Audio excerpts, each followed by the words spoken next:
That is so sweet. Sweet. What is sweet? Oh, nothing. Good things come to those who wait. Yeah. Wait for what, huh? It's a surprise. Oh, come on now. Give me just a little hint, huh? All right, I'll give you just one little hint. Will you marry me?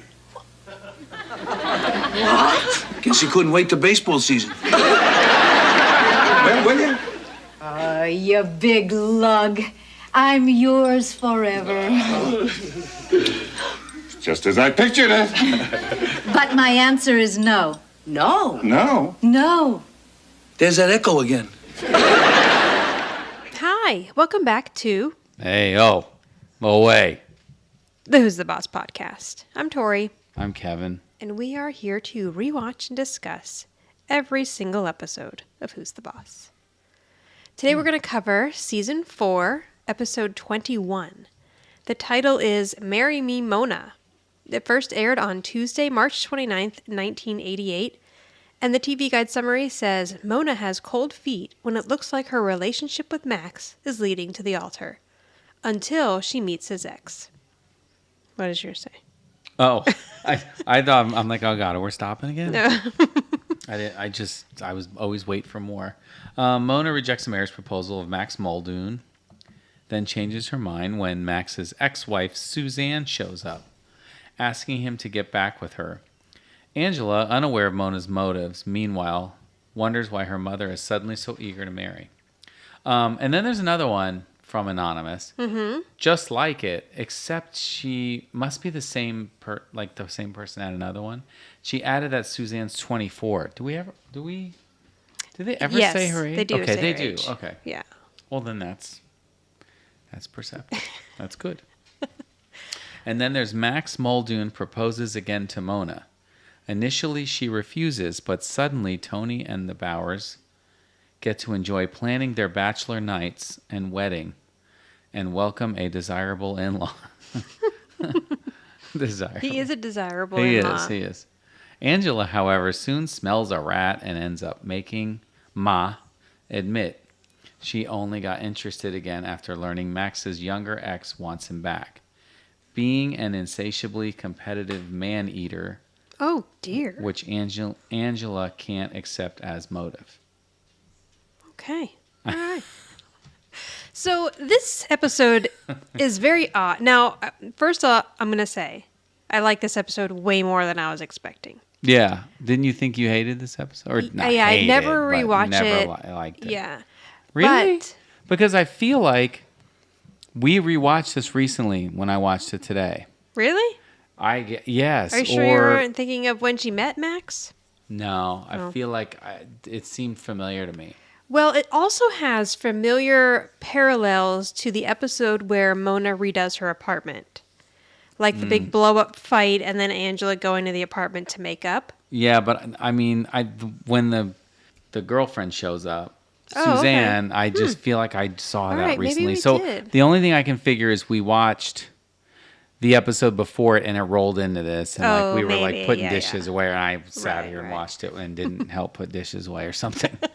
I don't know. I feel like I watched it, so So it's odd because Max is back. or my memory from however many years ago is It's right on point. Yeah, I'm it's going to like, go with oh. that one. yeah, right. Just knowing you as well as I do, no. I'm going to...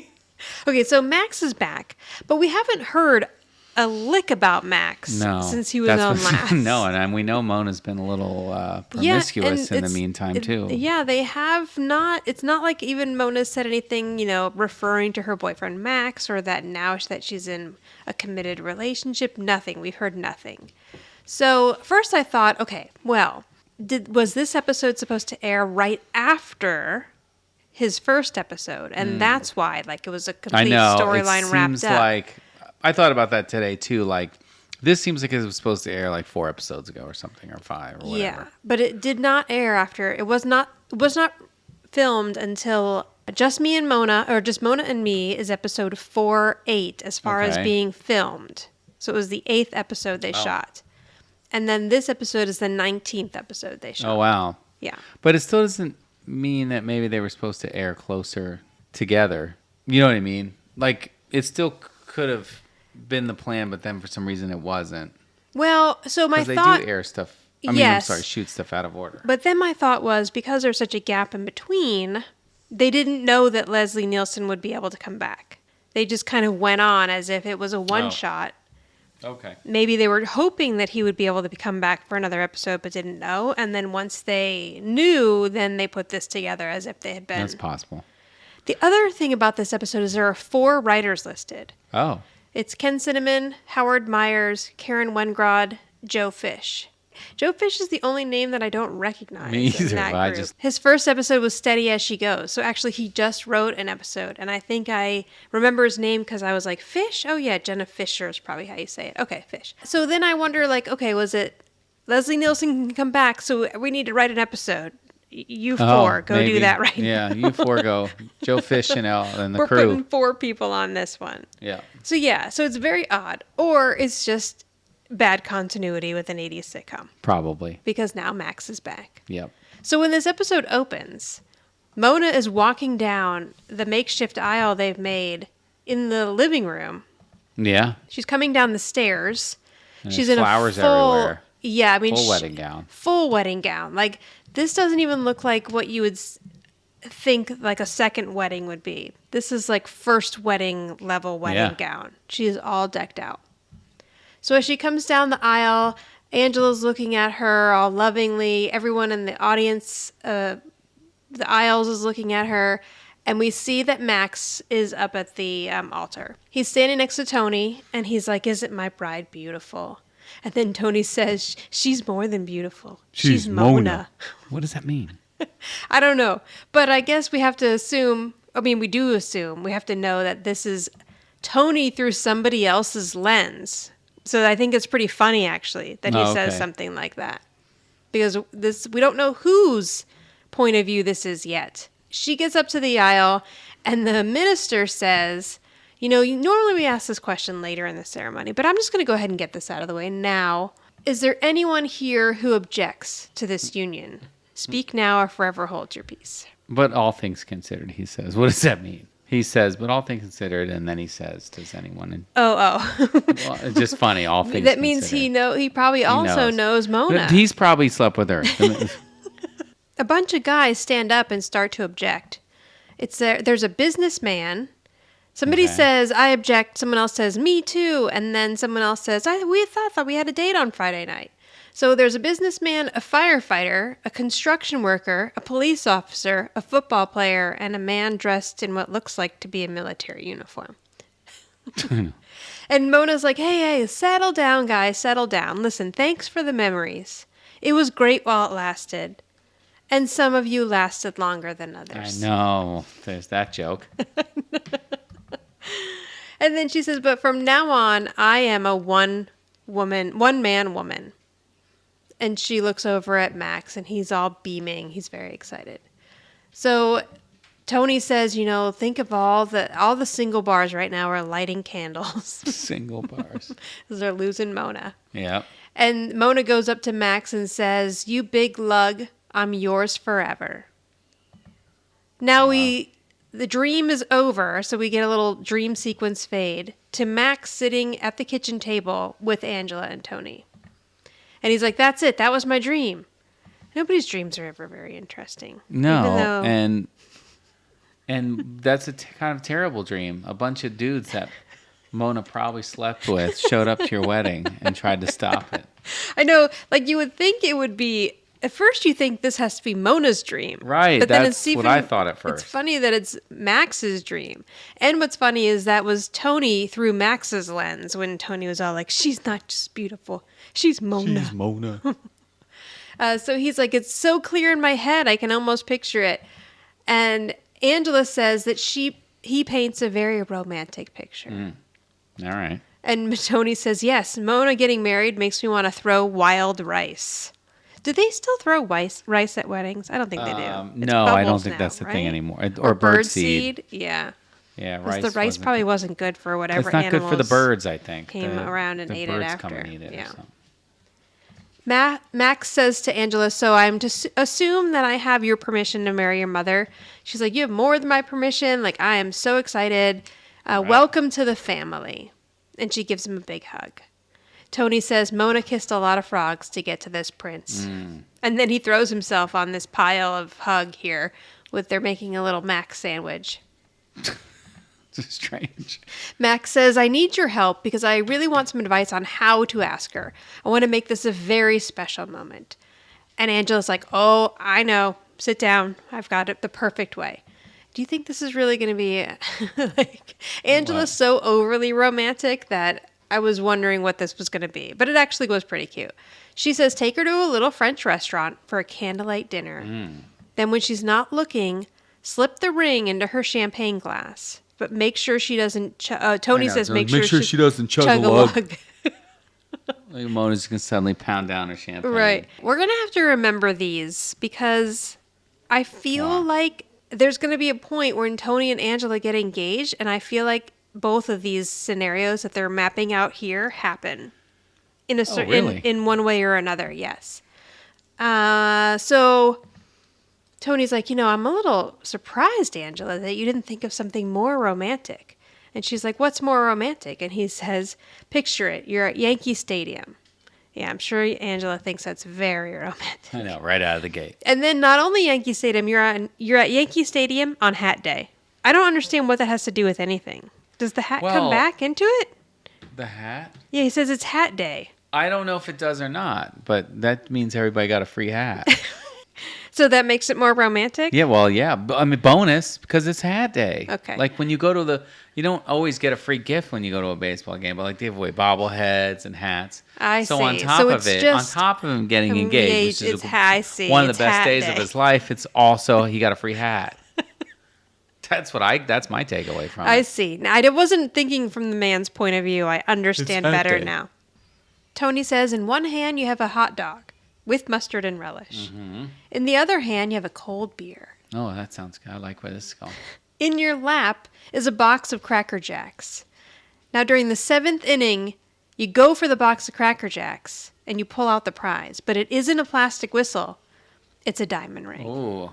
At first, I was a little nervous that he was going to say that he was going to have her reach into the box of Cracker Jacks. Like I thought that. Yeah, I did too. I thought that's where it was going. Like And I was thinking, the old movie trick. this is not going to go well.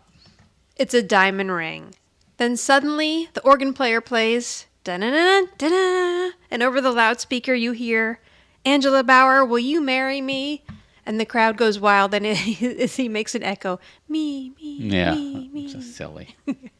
And we live happily ever after, and then he's like, oh, I mean, you and whatever guy live happily ever after. Right, slip of the tongue there. Yes.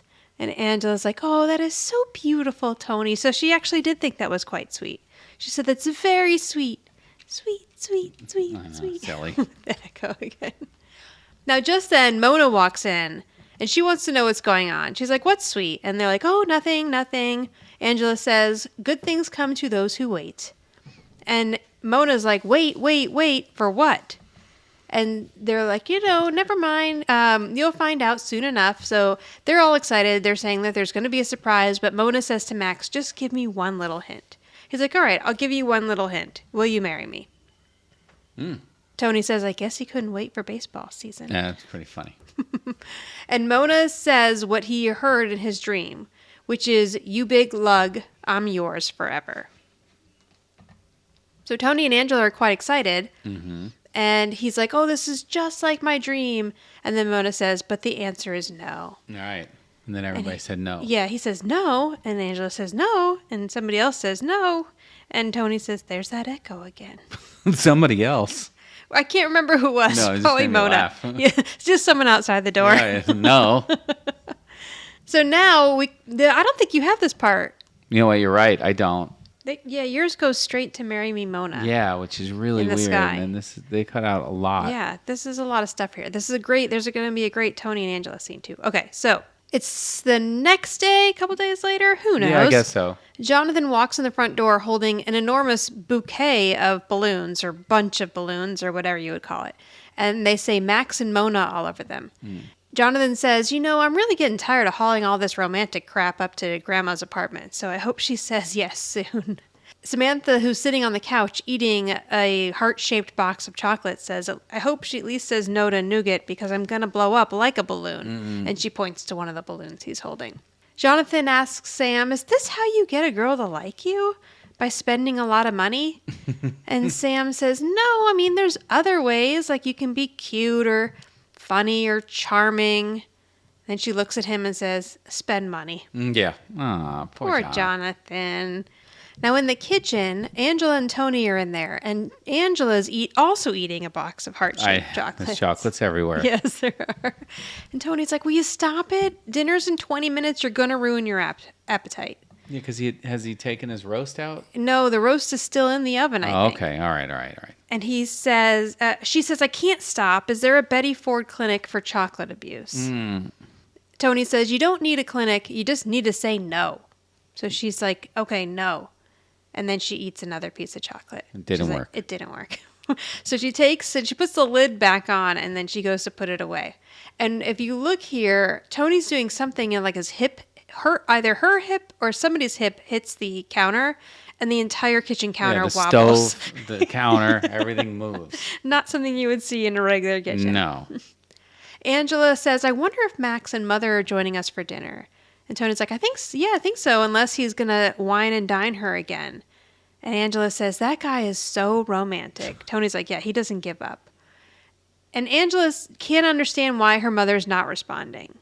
Then she's like, well, she's responding. She just won't say yes. Well, she said yes, just not to marriage. Right.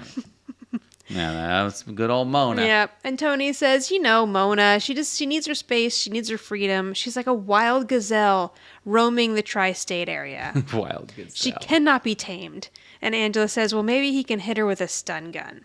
That sounds terrible. It does. But here's what Angela's really worried about. She says, I just don't want to see my mother alone for the rest of her life. Because Angela thinks, she's just going to keep going from guy to guy, and then when she gets older, she's not really going to have companionship. And we don't really know what happened to Mona. I'd say Mona's having a good time. Yeah, Mona's having plenty of fun right now. But Tony says, maybe Mona doesn't care about being with somebody.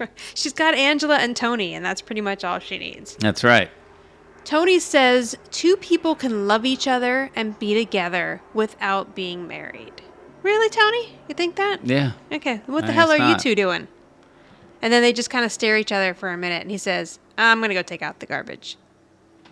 When he opens up the kitchen door, he looks up into the sky, and he says, whoa, get a load of this. And Angela says, I told Mother to pull down the shades. I know. That was funny. That's pretty funny. So I just love that it's like, this isn't the first time someone's looked out that window or and the saw kitchen door. Mona, and they're getting it on. Right. Tony's like, no, not that. Come look. So she walks over and looks out, and in the sky, Max has hired someone to write, Marry Me, Mona. And it's perfectly done. I know. Skywriting never looks that good. No, it's always like the letters are... I know. This just looks like somebody typed like a font. Yeah, what do you want? Into the sky. What the hell do you want? Now, if you look at her apartment, so then they cut to Max and Mona looking also at the same scene in the sky. And if you look into the door of her apartment, you can see there are more balloons. Yeah. Giant bouquets of flowers. Everywhere. He really is not giving up. Mona says, I've never had my name written in the sky before. Then they walk back into the apartment, and she's like, oh, the candy and the flowers and now this. And she's kind of gesturing to a ton of flowers and balloons everywhere.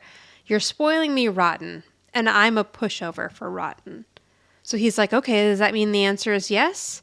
But she says, no, everything's going really well. Like, why change it? But True. Max says, I want to be with you all the time. We can take a cruise around the world for a year, and I'll get you away from here. But Mona likes it there. She says, I want to keep my job, and I want to watch my grandson grow up, and I want to insult my daughter. That's... Look, when Mona moved back in, they got back out that piece of artwork that has straws sticking out of it that you can see behind Mona's head in this one shot. That was gone when Tony lived there for 14 seconds, but it's back now. So she wants to stay there, and he's like, okay, well, that's fine. Then we'll get married and we'll stay here. But she says, why are we rushing this? Like, can't we just enjoy the moment? Right. They kiss, and he's like, all right, well, that was a pretty good moment. So now someone knocks at the door, and Angela says, "Oh, that must be my darling grandson delivering more romantic goodies." And then she yells, "Get out of here, Jonathan." Or beat it, Jonathan. Yeah. But the person behind the door says, "No, it's Suzanne Roberts." And Mona says, "That's weird. I don't know a Suzanne Roberts." Right. But Max says, "I do. That's my ex-wife." Uh, So what did this lady do? Go to his apartment, say, "I'm looking for Max." I guess. And then whoever his assistant was like, "Oh, yeah. Here's the address. Here's the address. But don't go to the main house. It's the guest house in the back." Right, Because right. Angela and Tony have no idea about this woman at all. So she's just wandered there and found them. And also, there's no mention or we don't see his daughter at all in this episode, which I forgot until just now. So then he's like, "That's my ex-wife." And she yells, "Beat it, Suzanne." But Max says, "I better get it." She's very persistent. So he opens the door, and there is Suzanne, his ex-wife. Max asks Suzanne, "What are you doing here?" And she says, "Aren't you going to let me in?" And he says, "No." And then she's like, "Yeah, he never means what he says." And she walks in anyway. So this actress is Sean Ora Ingeman. And, she did, quite a few things in the 80s, but hasn't worked since 2015, and I don't really know where I would know her from. Episode of Empty Nest. This is her only episode of Who's the Boss. Really? Yeah. She comes in and she says to Mona, "You must be Mona." And Mona says to her, "You must be 25. And she says, 24, I'll be 25 in April.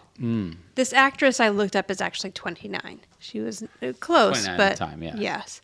But she looks very mature, not mature, but sophisticated, I guess, for what I would imagine a 24-year-old would look like. Yeah, that's true. So Max says, "What is important enough to bring you all the way up here to Connecticut?" So not only did she go looking for him, she's not even from the state. And she says, "You remember what you said when we split up, that it was the biggest mistake of our lives?" Well, you were absolutely right. So this lady is ready to come back and move back in with him. I guess so. She touches his cheek and he shies away from her, so he's not into this at all. He's like, "This is not the time or the place to talk about this." So she suggests, "Well, how about dinner tonight?" And Mona says, "How about right now? Here, take my apartment. You guys hash this out. I'll go downstairs to Angela's house, and you guys can work this." Yeah. And Suzanne's like, "Oh, that's very gracious of you, Mona." I know. Oh, very gracious. Then she links arms with Max and says, "We have a lot of catching up to do." And Mona's like, "Oh, don't worry. Take your time. And then if you need a break, there's a scratching post in the kitchen." She's got to get a dig in there. Oh, always. I don't really understand her calling her a cat, though. I don't know. I don't know. Now, back in the kitchen, Angela and Tony are in there, and the timer goes off for his roast. He's and excited he's very about that excited, roast. yes, and the cabinets move again. So he opens up the oven and he says, "Oh, baby, come to Papa."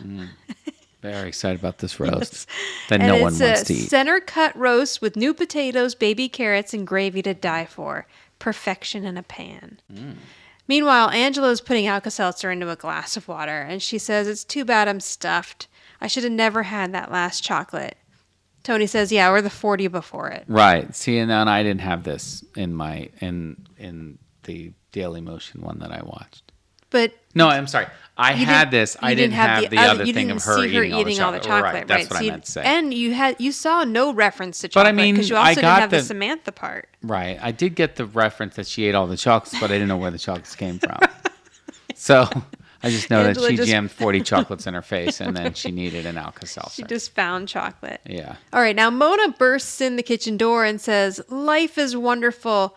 And Tony's like, "Oh, I'm so glad to hear it because dinner's almost ready." But she says, "I couldn't eat a thing." Right. Nobody wants that. No, poor Tony. He says, "Why don't I just But pack didn't up?" he announce to anybody he was making a freaking pot roast? Well, he's just making dinner, and I he's know, just but you got to let people know, I guess. The pot roast seems like a lot of work.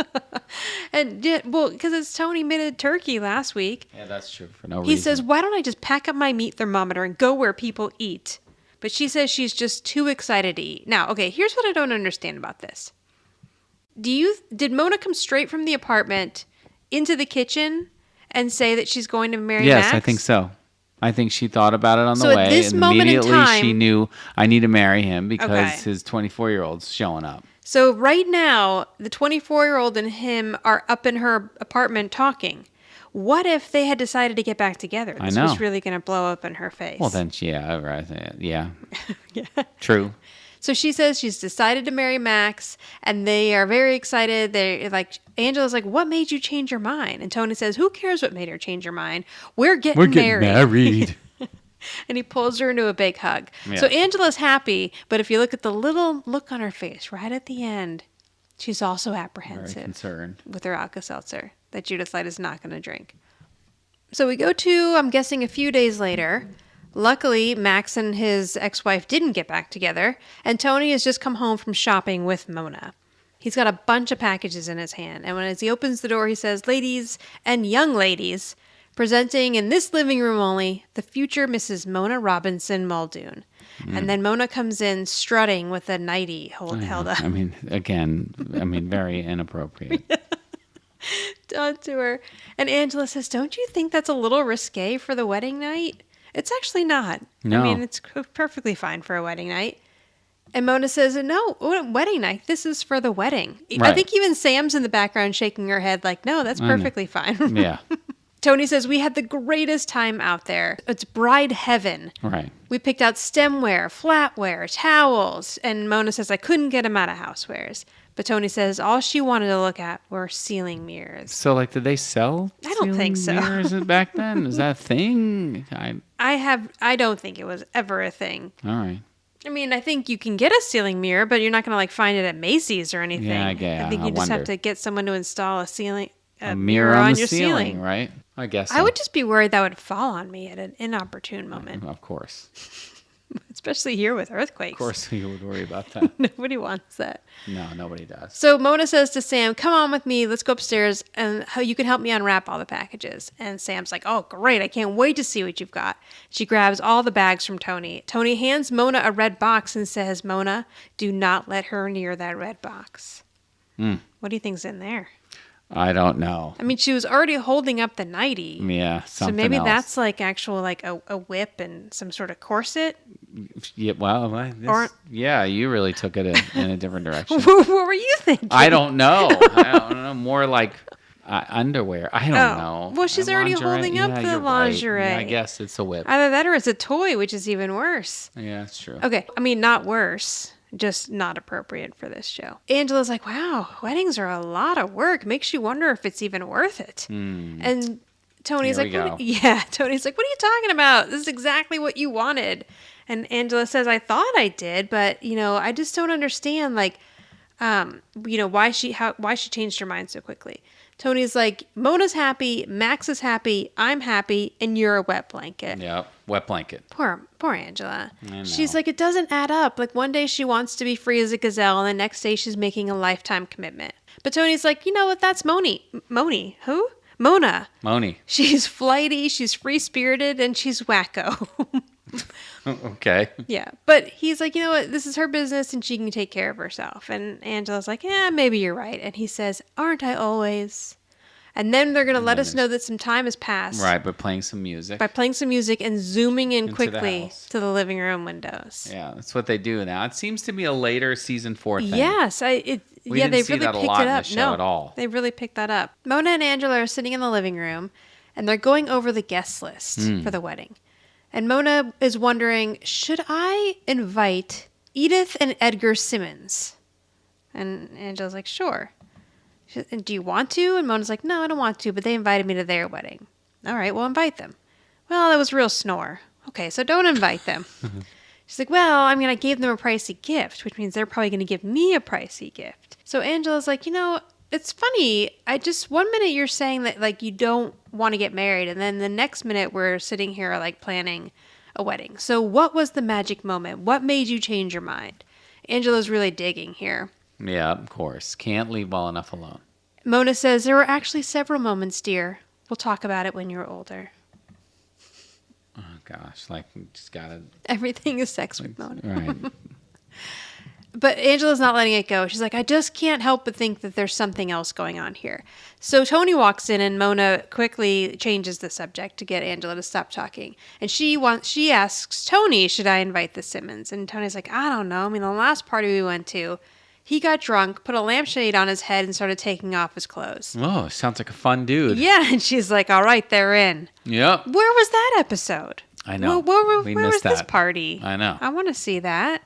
So she writes something down, and that means that they're going. Now, the kids come in with Max, so they have spent the afternoon with Grandpa Max here. And it's very cute that Samantha was also included. So they just got back from the ice capades, and Angela asks how it was, and Sam's like, you should see the costumes and the routines. And then Jonathan says, and the legs on those babes. He says, Always. tongue to the floor. Wow.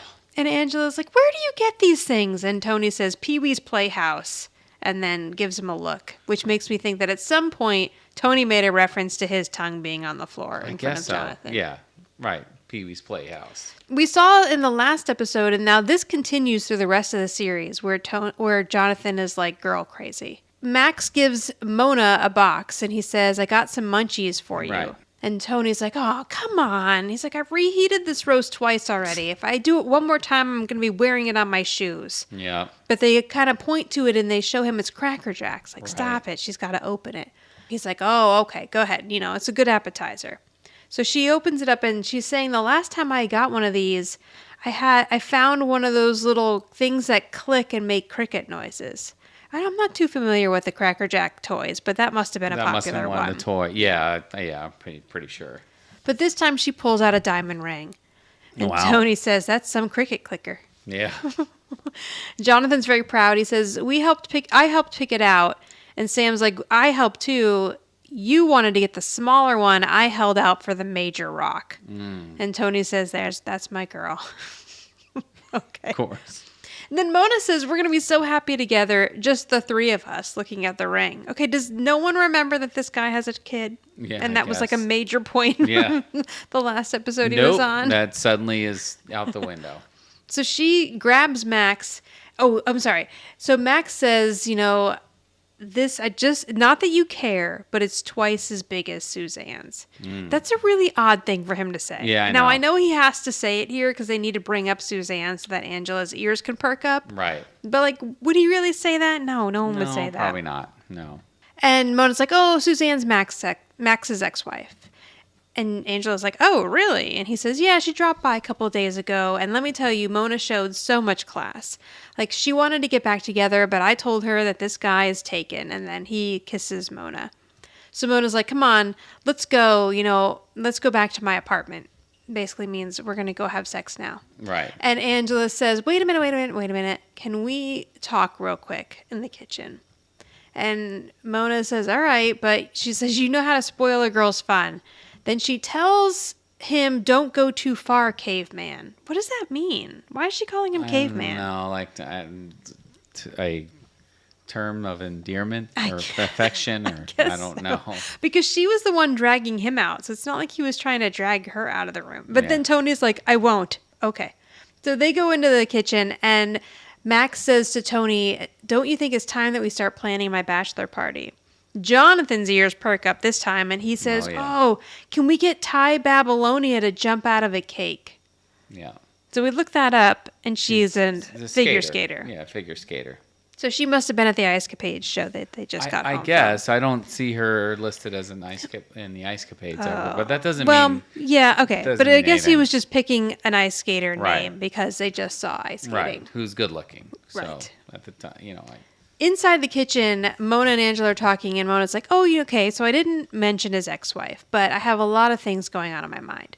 But Angela sits her down, and she's like, listen, I just want to ask you, is the night that she came over the night that you decided you were going to marry Max? And she says, who remembers? I don't even know. But if you will excuse me, I need to go upstairs and show some gratitude when she motions to the ring. So now I got to go have sex with this guy because he gave me a large ring. Right. But Angela won't let it go. She's like, just tell me, was it the same night?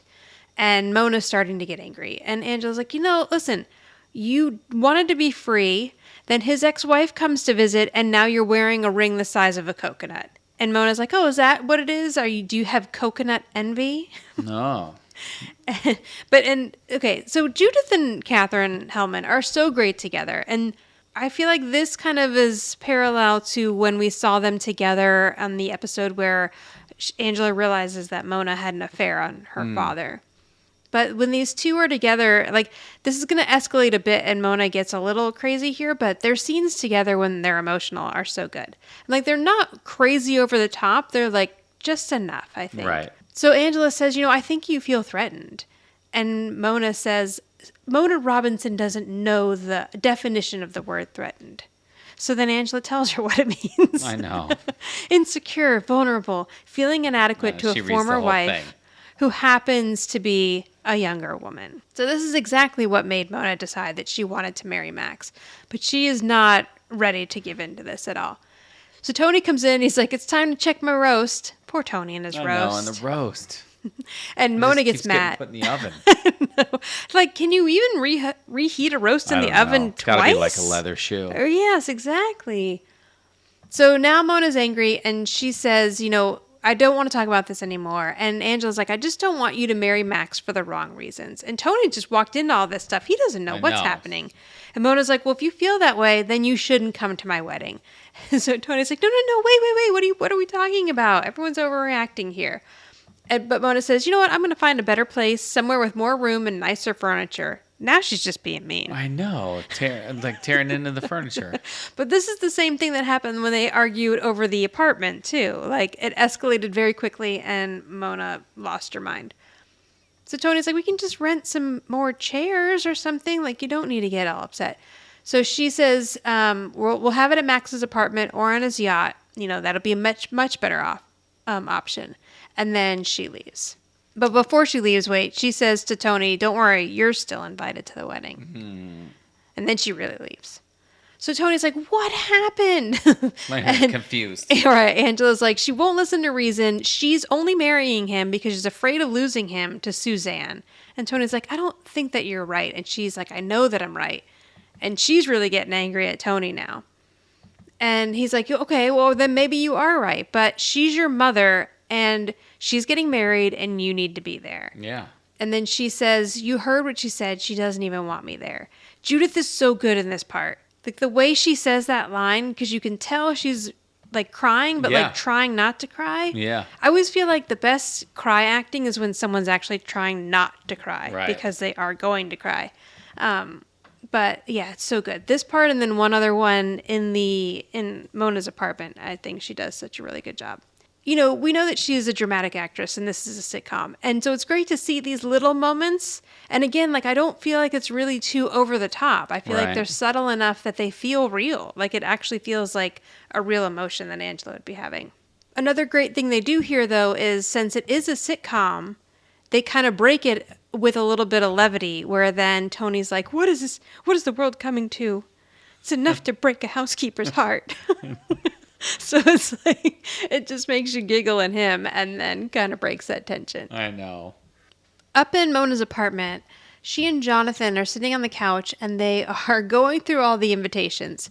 She's like, okay, Jonathan, everywhere that you see 3344 Oak Hills Drive, you need to cross that out and write in Pier 61. Wow. Because the wedding has been moved. That's right. I mean, and that's how we're handling it. Yes, we're just going to have an 11-year-old child write in the new address.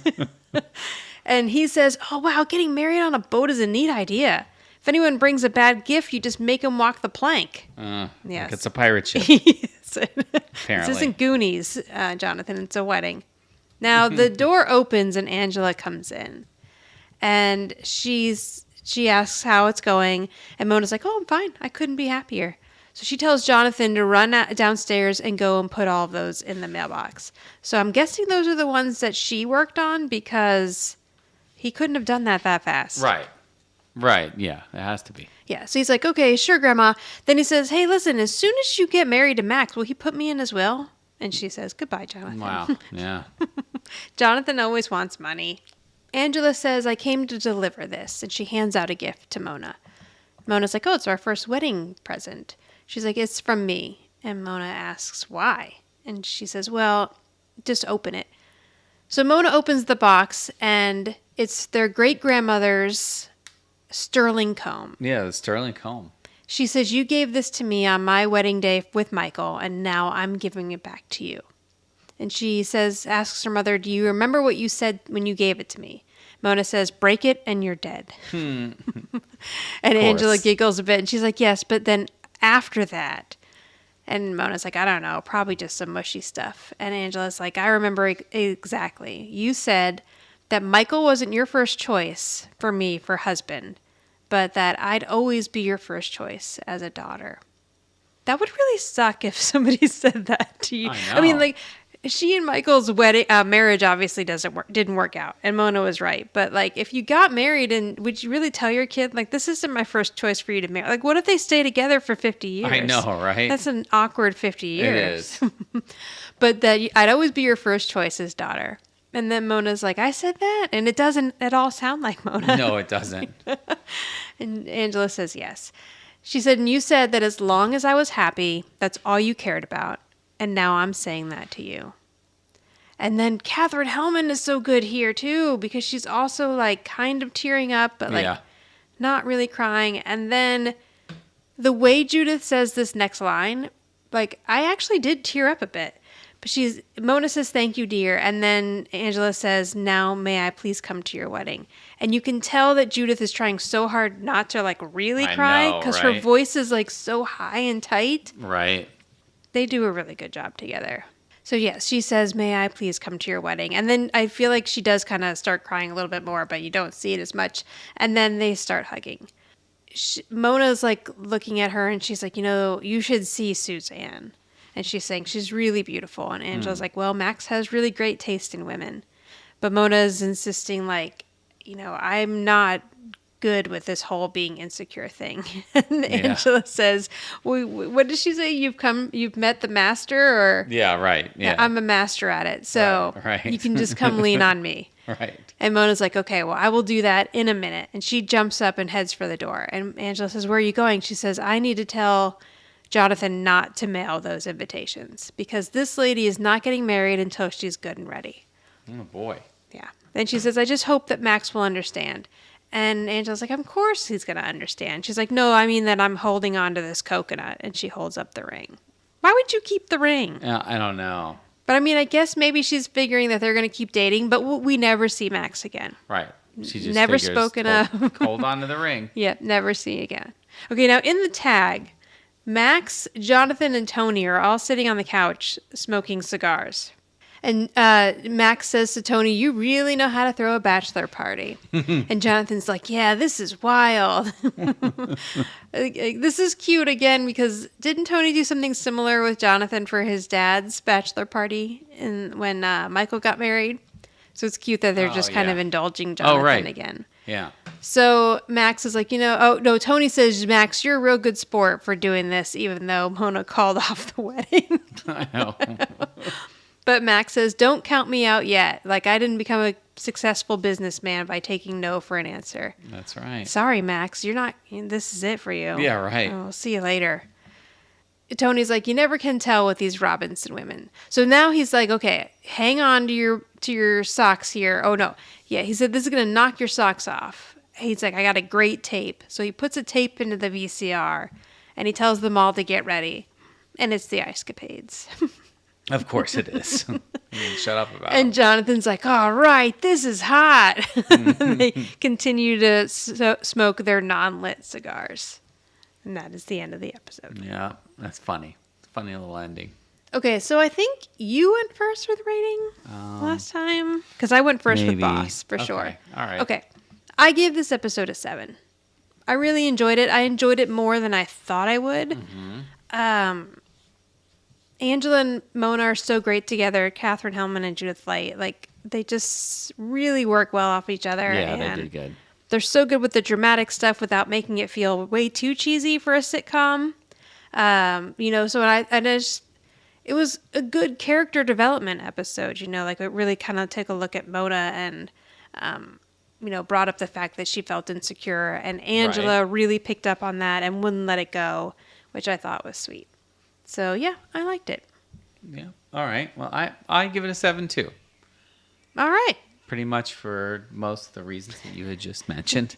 But But yeah, overall, it was a good episode, and I think Mona, ended up making the right choice in the end. Yeah. And it had its funny moments. Tony and his pot roast. Yes, that was and, cute. And Jonathan had a couple of cute little scenes in it. Yes. Which was nice to see him because Samantha really wasn't in it that much. I feel like later on in the series, I get annoyed with Jonathan's like being girl crazy, but here it's cute because he's still so young. Yeah, right. That Once there's he like gets an older, it's innocence gonna to get it. weird. Yeah, it gets a little creepier once he's Yeah, actually older. But yes, I thought that Jonathan was actually really well used in this episode. Like he had things to do and lines to say. And right. And he did a great Worked job. out. Yeah, and he was adorable in all of it. Yeah. Who's the boss around here? Me? Or my mother? Or maybe it's you? I chose Angela. Nice. Because I just felt like Angela, I mean, as persistent as she was, she then, realized that maybe she was being a little too pushy, especially when she got kicked out of the wedding, and then went over and apologized and really told her mother, you know what? I'm not crazy about the situation, what's going on here, but if this makes you happy, then I'm happy. Right. And then she says, can I still be in your wedding? Yeah. But I think in the end, and then they worked out the whole thing. I don't know. Like, I think it made Mona realize that, no, this is not the right decision. Right. So, yes, I think Angela is the boss. I agree with you. Oh, good. Yes, I also had her as boss because for the same reasons. Like she knew something was up as soon as Mona quickly said yes and changed her mind, and then she would not let it go. And even Tony was like, "Let it go." And normally Tony's the one that doesn't want to let stuff go. Right. And she kept pushing, and then, she went up there and faced her after the mother said, "You can't come to my wedding," and then got her to realize what was happening. Yeah. So. All right. Okay. So the next episode we're going to cover is Prom Night 2. Now, there was never a Prom Night 1. Right. That's confusing. But there's a reason why it's called Prom Night 2. I figured there was. Yeah, because I think it's just kind of like redo of prom, and you'll understand it more once we cover it. I see. I understand. You can reach us at Who's the Boss Podcast on Instagram or Who's the Boss Pod 1 on Twitter, or go on Facebook to the Who's the Boss Podcast page, or go to anchor.fm/WTB podcast, and there you can leave us a voice message. All right. Thank you, everyone. All right. Thanks. Bye. Bye. If you like this podcast, please subscribe and give a big thumbs up and tell all your friends. And maybe you can tell your grandma, your mother, and your sister or brother. Maybe you have no siblings. Tell your dog and cats. Bye.